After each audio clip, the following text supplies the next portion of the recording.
Welcome to Choice Classic Radio, where we bring to you the greatest old-time radio shows.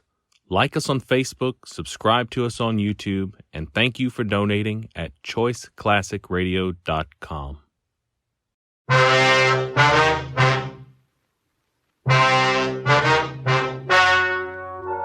story you are about to hear is true. The names have been changed to protect the innocent. Fatima Cigarettes, best of all king-size cigarettes, brings you Dragnet on both radio and television.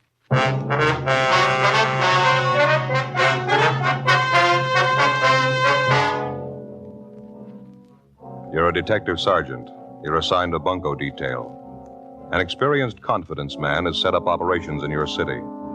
From his first two victims, he gets more than $8,000. You've got one good lead on the suspect, his method of operation. Your job, get him. Prove Fatima quality yourself today.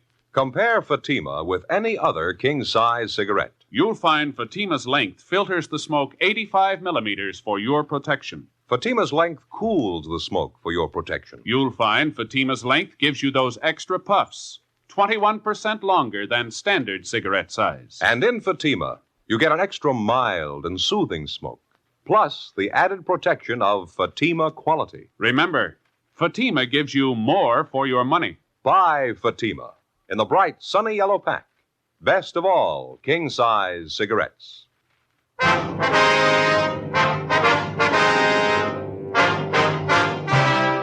Dragnet, the documented drama of an actual crime.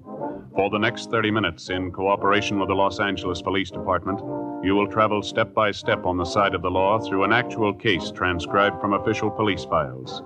From beginning to end, from crime to punishment, Dragnet is the story of your police force in action. It was Tuesday, December 9th. It was windy in Los Angeles. We were working the day watch out of Bunco detail. My partner's Ed Jacobs. The boss is Captain Steve. My name's Friday. I was on the way into the office, and it was 7:50 a.m. when I got to room 38. Bunco detail. Oh, morning, Joe. Hi, Charlie. How'd you make out yesterday? Nothing. No luck at all, huh? Nothing's going to help us much. Got the same description on the guy. Used the same name, same M.O. Didn't get anything we don't already know about him. How about you? Your luck any better? No, about the same. Checked out the building where the suspect rented office space. He moved out 3 days ago. No forwarding address. Checked the hotel he was supposed to be stopping at. Didn't pan out. Give him time. He'll stick his neck out again. Well, that doesn't guarantee we'll reach him. Too late to start when the complaints come in. We're going to have to dig up a faster way of getting to him. Hey, you got a match? Yeah, sure, Charlie. Here you are. Thanks. You bet.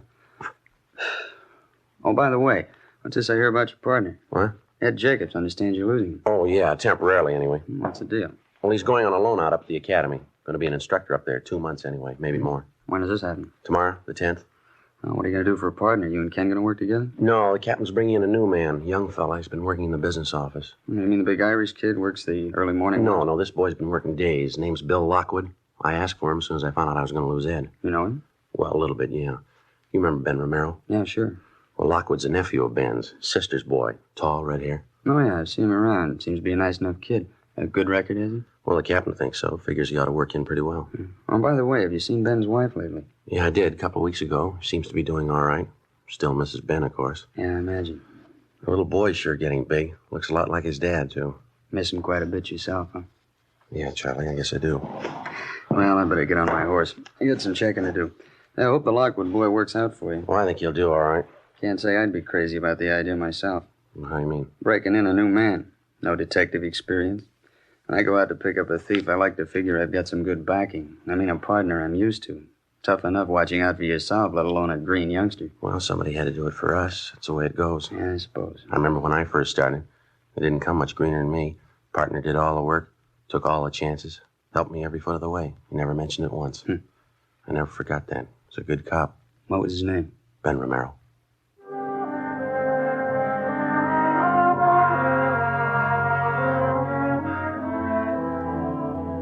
In our particular setup, before a man's eligible to apply for duty in the Detective Bureau, he has to have a minimum of 5 years' experience as a police officer, either assigned to radio patrol, traffic duty, or some other general assignment. After the initial 5 years of service, The men go through a screening process to determine which department and which job they'll fit into best, some position that they seem to show a natural aptitude for. If a man applies for duty in a division of the Detective Bureau, and if he's accepted, he's assigned a partner to work with the day he goes on the job, generally a working detective with some experience. In the case of Ben's nephew, Bill Lockwood, he put in his first 5 years working Wilshire traffic and also doing radio patrol in Hollenbeck and 77th Street divisions. After spending another 11 months in our business office, Captain Steed put in a request for him, and he was transferred. When I heard Ed Jacobs was going to be loaned to the police academy as an instructor, I talked to Captain Steed about Lockwood, and he assigned him as my new partner. The changeover happened in the middle of one of the toughest investigations we'd had in months, a bunco artist who was working hard at the business opportunities racket. The following morning, December 10th, Bill Lockwood reported in for work, and we drove out to check a potential lead on the suspect. On the way, I laid out the case for him. Nothing on the man in R&I, huh? No record at all? No, not as far as we know, Bill. Checked Brereton up at Sacramento, CII. Nothing doing there. He couldn't help us. What have you been going on? His description? Yeah, that and his M.O. and his name. He uses a different alias on each job. Russell Preston, that was the last name he used. I see. He usually starts by putting a want ad in the paper, is that it? Well, he rents himself an office first, usually a pretty expensive one, well furnished. Then he hires a good-looking secretary, has her put a want ad in the daily papers for him, and he's in business. How do the ads read? The usual? Yeah, typical thing you see in the daily paper. A business opportunity for people with vision, good investment, high profits. Apply now, you know. And then he gives his address and phone number. There's nothing clever about it, but people still go for it. He get many replies, do you know? Well, we figure he got between 20 and 30 on that last deal he pulled. Seems all he has to do is land one victim out of the bunch with enough money, and he's got it made. Took his first victim here for $5,000. Second one for $3,200. Both elderly women. Took them for their last dollar. About the way he sets up the deal with these different businessmen, Joe, I don't think I got it quite straight. Well, how do you mean? Well, say the owner of that manufacturing plant this Russell Preston lined up. Yeah. You say Preston went to the plant, introduced himself as a business advisor, told the owner of the plant he had some people with money to invest. He convinced the owner he was legitimate. Yeah, that's right. Then Preston had his two victims shown through the plant and convinced them they ought to invest their money in the business. Yeah, that's it. Do you mean to say the plant owners were acting in good faith? Well, they were all checked out, Bill. Everything about them. They all have good business reputations. They didn't know any more about the deal than the victims. They needed more capital for their business, and they figured this was it. This Preston, or whatever his name is, sure must have a line that won't stop. He's got everything that goes with it. Nice clothes, well-mannered, good-looking. He doesn't try to high-pressure anybody. Tells them if they have confidence in him, he'd be glad to invest their money. If they hedge at all, he shows them right through the office. Pretty good pitch. Once they're sold on him, he's got them over a barrel. It's about the size of it, yeah. Funny there's no record on him. Sure sounds like he's had a lot of experience. What are the other names he's used, do you remember? Well, just two of them we know of. Russell R. Preston and George A. Fairchild. I guess the newspapers have been checked out, huh? The ones he ran the what ads in? Yeah, they've all been talked to. All their personnel have been notified to watch for ads of that type. Be one way to get a lead on him if he tries again. Well, what about the buildings where he rented office space? Couldn't the people there help any? Well, they confirmed his description. We picked up samples of his handwriting. That's about it. He only rented the offices long enough to cover his deal, about 2 weeks. Let's see, what 100 block is this, Bill? Can you see over there? Let's see. Yeah, 1700. Well, we want the next one, 1811. Who's this woman we're going to talk to? Vivian Castle, that right? Yeah. I'm not sure if she's the right girl or not. Got the lead from an employment agency. Chance she might be the girl Preston hired to be his secretary. I don't know. Oh, good parking place up there ahead, huh? Yeah, that's good. You can pull up anywhere along here. It's fine.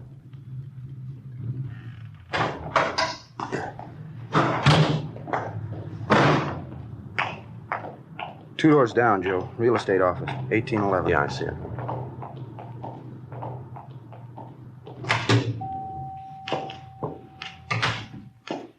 Good morning. Good morning. Can I help you? Police officers, ma'am. We'd like to talk to a Miss Castle, Vivian Castle. Oh, I'm Vivian Castle. Here's our identification. This is my partner, Officer Lockwood. My name's Friday. How do you do? How do you do? What is it you want, officers? We'd like to find out if you know a George Fairchild, ma'am. Fairchild? No, I don't know anyone by that name. How about a Russell Preston, miss? That mean anything to you? Well, I used to work for Mr. Preston, Russell Preston. About how long ago was that? A month and a half ago. Mm-hmm. Where does he have his offices? Well, he did have them on South Grand near 8th, the old Belmont Harris building. Why? Would you mind describing Mr. Preston for us, ma'am? Just a general description of him. He was about 40, 45 years old. Brown hair, a little gray. Nice build. Seemed to be a very nice man at first. Always dressed so nice. Just wore a dark blue suit. Seemed to be very nice. Checks out so far, Joe. Yeah. Would you mind telling me what it's about? We'd like to locate Mr. Preston, ma'am. You any idea where he is now? I wish I did. I'd call the State Labor Commission. Seemed like such a nice man. I've never been so disappointed in my life. How do you mean, Miss Castle? He owes me 2 weeks' pay, $65 a week. Hired me as a private secretary. Good jobs aren't hard to get now either. He can't say he was giving me a break when he hired me. Are you from the Labor Commission? No, ma'am, we're not. Could you tell us how long you worked for this Mr. Preston? Just the 3 weeks. He said I was going to get paid every Friday. Gave me the money for the first week, and that's all. Kept waiting for my pay, but he kept putting me off. Last week and a half, he didn't even show up at the office. I was there all alone, 8 hours a day. Finally, the building manager showed up and told me it was all over. Mr. Preston closed the office. Didn't even have the decency to come in and say thank you, goodbye. I just left. And you have no idea at all where Mr. Preston is now? No, sir, I wish I did. Were there any office files, mail files, any way to get a possible line on him? Not as far as I know. I didn't keep any files for him. Matter of fact, I didn't do any work at all. Just a showpiece. I guess that's all he kept me there for. There's no reason why he shouldn't pay me, though. Are you sure you're not from the Labor Commission? Did Mr. Preston ever have you place any want ads in the daily papers, Miss Castle? Yeah, he did a couple of times. Ads for business opportunities, you know. He was in the investment business, helped people invest their money. Would you happen to know anyone who invested money with him? I mean, would you know them by name? No, not by name. Quite a few people came through the office. I know a few of them made deals with Mr. Preston. I wouldn't remember their names, though. And you don't know any friends he might have had in town? Any of his business associates? No, sir, not a one. I didn't know he had any associates. How about where he was staying, Miss Castle? You must have known that. Now, the first week I was there, I did. It's the only week I got paid for. He was staying at a small hotel on South Flower. He moved the next week, though I don't know where he went after that. Neither does the hotel, I asked them. Well, during the time you worked for him, ma'am, did you ever have anything to do with Mr. Preston socially? I mean, was it part of your job to go out to dinner with him, things like that? I did once or twice when he asked me. I didn't think it was part of my job, though.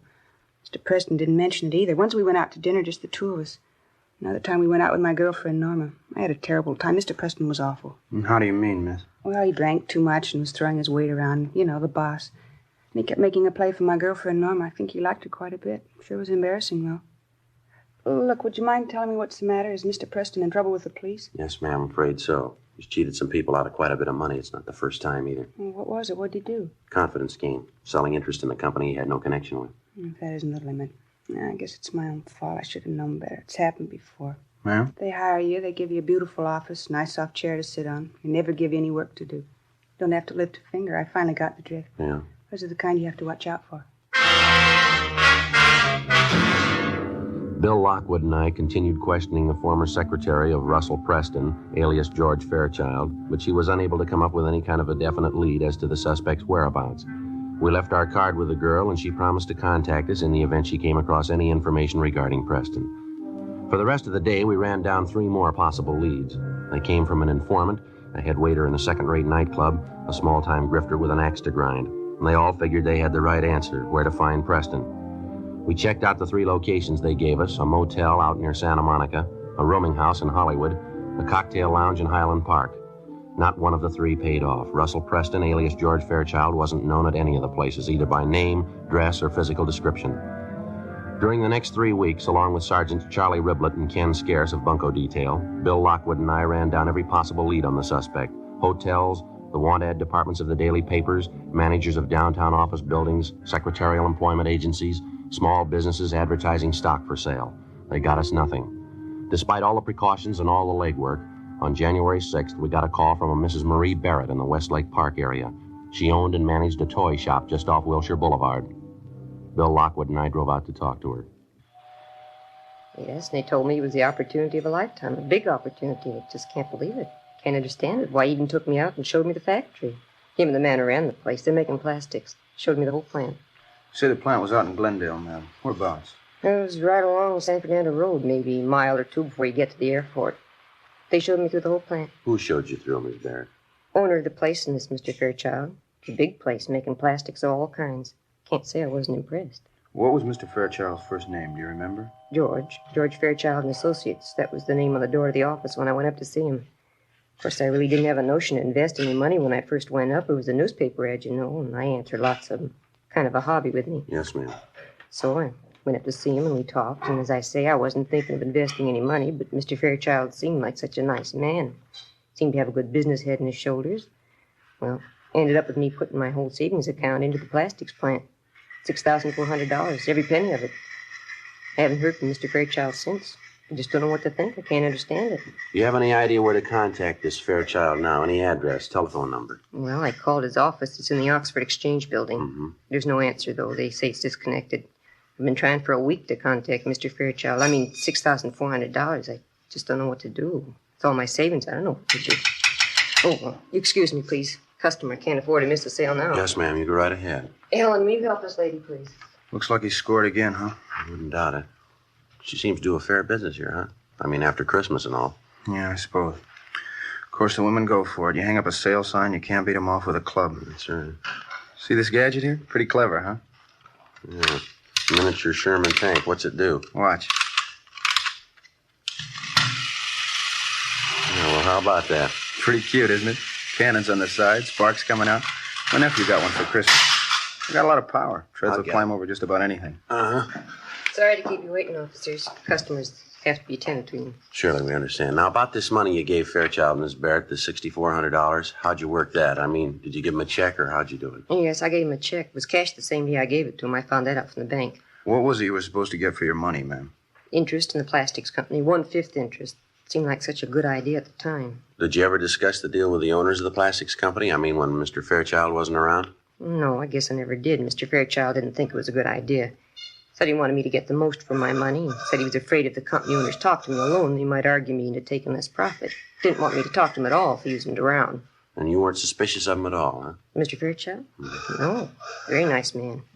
There are a few things he did that made me a little uncertain, but he always explained everything to me. He always had a good reason for everything he did. Nice man, clean-cut, well-dressed, beautiful manners. Never take him for anything but a gentleman. You'll see what I mean. Wait till you meet him. Yes, ma'am. Just a perfect gentleman. I don't know what to think. I can't call him a crook. He just isn't that kind. Well, he took your money, Miss Barrett. Yes. What else would you call him?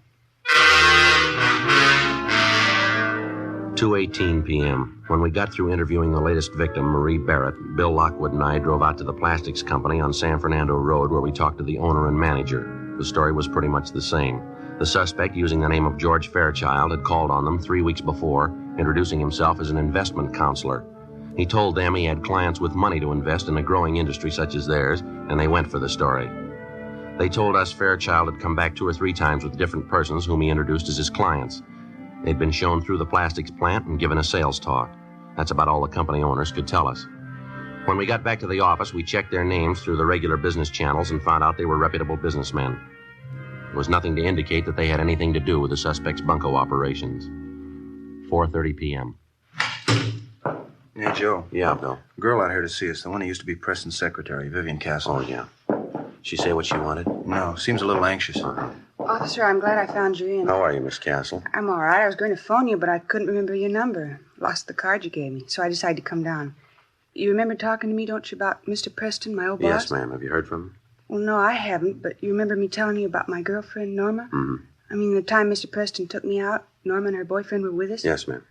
And the way Mr. Preston kept making a play for Norma. Well, I saw Norma at lunchtime today, first time in weeks. Mm-hmm. She told me she got a call from Mr. Preston. I told her I'd tell you all about it. She's got a date with him. When? For dinner Friday night.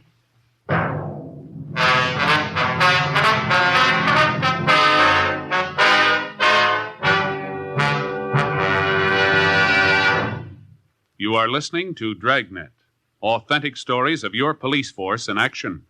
To show our confidence in Fatima, we make you this money-back guarantee. Buy a pack of Fatimas. Enjoy Fatima quality, extra mildness, and superbly blended tobaccos. If you're not convinced Fatima is better than the king-size cigarette you're now smoking, just return the pack and the unsmoked Fatimas by August 1st, 1952, for your money back plus postage.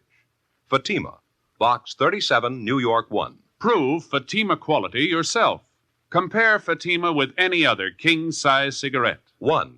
Fatima's length filters the smoke 85 millimeters for your protection. 2. Fatima's length cools the smoke for your protection. 3. Fatima's length gives you those extra puffs, 21% longer than standard cigarette size. And in Fatima, you get an extra mild and soothing smoke, plus the added protection of Fatima quality. Fatima gives you more for your money. Ask your dealer for Fatima in the bright, sunny yellow pack. Buy Fatima. Best of all, king-size cigarettes.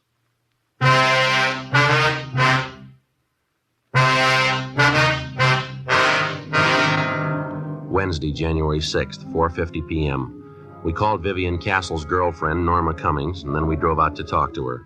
The Cummings girl told us that Russell Preston had telephoned that morning and made the date with her for Friday night at 7:30. He said they were to have dinner at a nightclub out in the Wilshire district. He also mentioned to her that he was staying in a hotel, but she didn't know the name of the location. We made arrangements for a stakeout at Norma Cummings' apartment. The girl agreed to cooperate with us. Thursday, January 7th. We checked with the personnel at the different restaurants, bars, and nightclubs which Preston and the Cummings girl were to visit.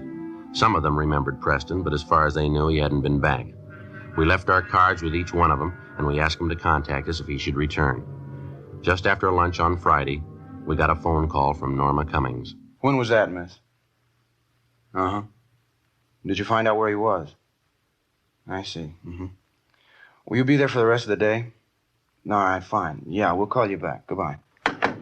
Yeah. Cummings girl. She's at work. She just had a phone call from Preston. She tried to find out where he was. No go. Well, what do you have to say? That dinner date he had with her tonight? Yeah. He called it off. Later that afternoon, we went out and talked to the Cummings girl. She told us Preston explained on the phone that he had to cancel a date that night because of some business deal that had come up. He told her he'd get in touch with her over the weekend. He didn't. By Thursday of the following week, she still hadn't heard from him. 2 days later, on a Saturday afternoon, we got a call from one of the cocktail lounges Preston had visited. The bartender remembered us being in there to inquire about the suspect, and he'd saved our card. He said Preston was there now with another man drinking at the bar. We asked the bartender to try and delay the suspect as long as possible. Then we got in the car and drove to the location. It was too late. The bartender explained that he tried to delay the man that he thought was Preston, but he didn't have much luck. The suspect had left a few minutes after the bartender had called us. He'd been drinking heavily. The man Preston had been with was still there. He was sitting at an old upright piano in the back of the place trying to pick out a tune with one finger. Bill and I went back and talked to him. He gave his name as Fred Sandell. Yeah, that's right. I was drinking with a fellow. Why? What's the matter, officer? Did you ever see the man before? Yeah, once or twice. In here? No, a place up the street, 780 Club. I had a couple of drinks with him in there. You know his name? Well, what's the angle? You want him for something? Oh, it's just a routine check. We'd like to talk to him. Well, I don't know. I might know his name. Yeah. Well, what's the angle on the thing? You want him for something big? We want to talk to him, that's all. Did he pull a heist? Something like that? Hey, he didn't look like that kind of guy. Lousy thing. I never could get that right. How about it? You say you might know the man's name. What was it? Well, I don't know. I'm not sure if I'm the one that ought to tell you. How do you mean? Well, I don't want to get anybody in trouble. I want to give out names. What's the angle on him? You want him for something big or what? It's big enough, yeah. Oh. Well, his name's Preston, I think. That's the name he gave me, anyway. I see him around bars in the neighborhood every once in a while. How much do you know about him? Well, not much. I had a few drinks with him now and then, talked a little bit. That's about all. What did you say your name was? Sandell, Fred Sandell. Well, what's the angle on this Preston? We want to get in touch with him. You know where he lives? I don't know. I might. You want him for something big, isn't that right? Well, what's the difference? We want him. Well, it could be a lot of difference. I mean, what's the angle? If it's important to you and I helped you, well, you'd probably want to do the right thing, huh? I don't know if I got you right. Well, I mean, if you really want the guy, you know. If it's important to you and I helped you reach him, you'd want to make it square with me, wouldn't you? Huh? And not that I'm asking for payoff. You understand that? Yeah, we understand. Where's Preston live? Well, I didn't say I knew where the guy lives. I didn't say that. Do you know where he lives? Well, I'm not sure. Am I? I don't know if I'll tell you, though. I don't know. All right, you want to stand by here, Bill? I better check in. Yeah, fine. Okay.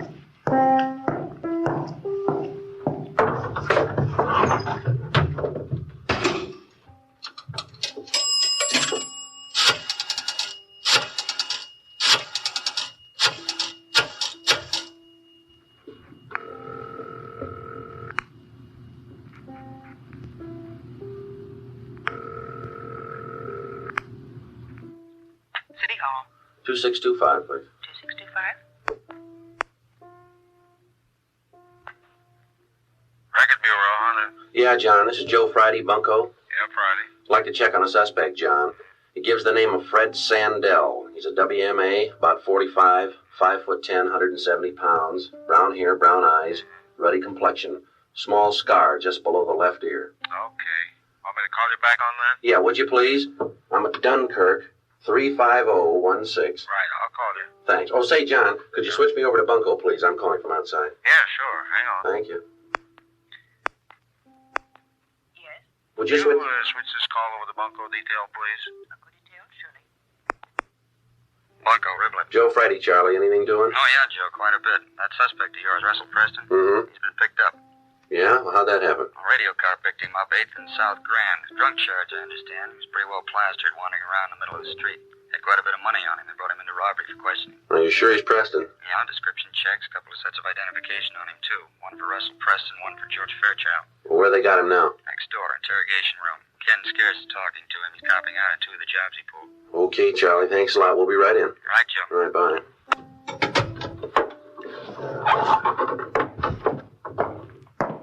Bill, see you a minute. Yeah. You might as well check in. Preston's been picked up. Huh? When? Probably just after you left this bar. A radio car spotted him, pulled him in. How about that? Yeah. You work 2 months on a case, and just when we start to get close, somebody else picks the guy up. Yeah, that's right. It's not very exciting, is it? You know, I was just thinking, officer, I don't want to be a hardhead about this thing, you know. I mean, if you want this guy Preston, I'd be glad I'd help you find him. I don't want to be a hardhead. Excuse me a minute.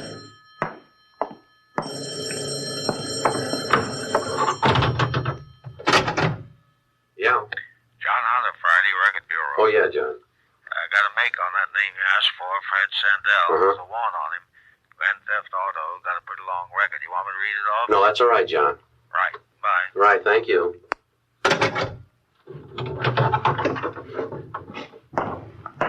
Well, what do you say, Sergeant? Suppose we sit down and have a drink and talk things over. And I'll show you where I think this Preston hangs out. I mean, if we make the right deal, Well, it's already been made. You want to grab your top coat there? We'd like to talk to you downtown. Me? What for? What are you talking about? Grand theft auto. They want you, mister. Well, wait a minute. You made a mistake. You didn't come in here looking for me. You're not even the side of my case. Well, this ain't fair. Get your coat. Let's go. Yeah, but this ain't fair. You come in here looking for Preston. You didn't want me. We do now. Well, what kind of a deal do you call that? You're looking for Preston. You picked me up. Well, what's the angle? There's no angle. Some days you got to settle for less, that's all. Come on, let's go.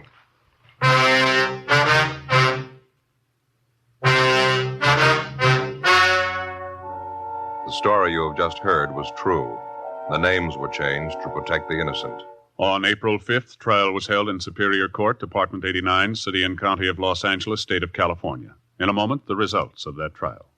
Now, here is our star, Jack Webb. Thank you, George Fenneman. Friends, I sincerely hope you'll remember tomorrow what we've told you about Fatima tonight. You remember we said that Fatima is the best of all king-size cigarettes. Well, we'd like you to try a pack and prove that to your own satisfaction. You'll find Fatima gives you an extra mild and soothing smoke, plus the added protection of Fatima quality. And remember this, Fatima gives you more for your money. When you buy cigarettes, look for the bright, sunny yellow pack and buy Fatima. I know you'll like them.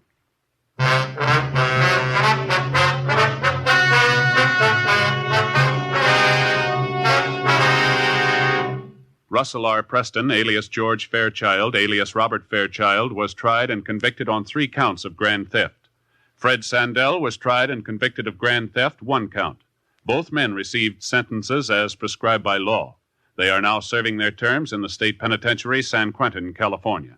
Grand theft is punishable by imprisonment for not less than 1 nor more than 10 years.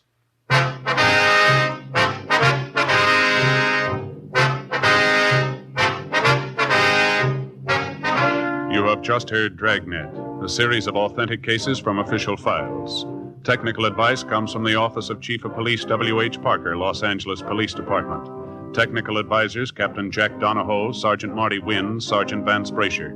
Heard tonight were Martin Milner, Marion Richmond, Vic Rodman. Script by Jim Moser. Music by Walter Schumann. Hal Gibney speaking. Fatima Cigarettes, best of all king-size cigarettes, has brought you Dragnet, transcribed from Los Angeles. Now it's Counter Spy on NBC.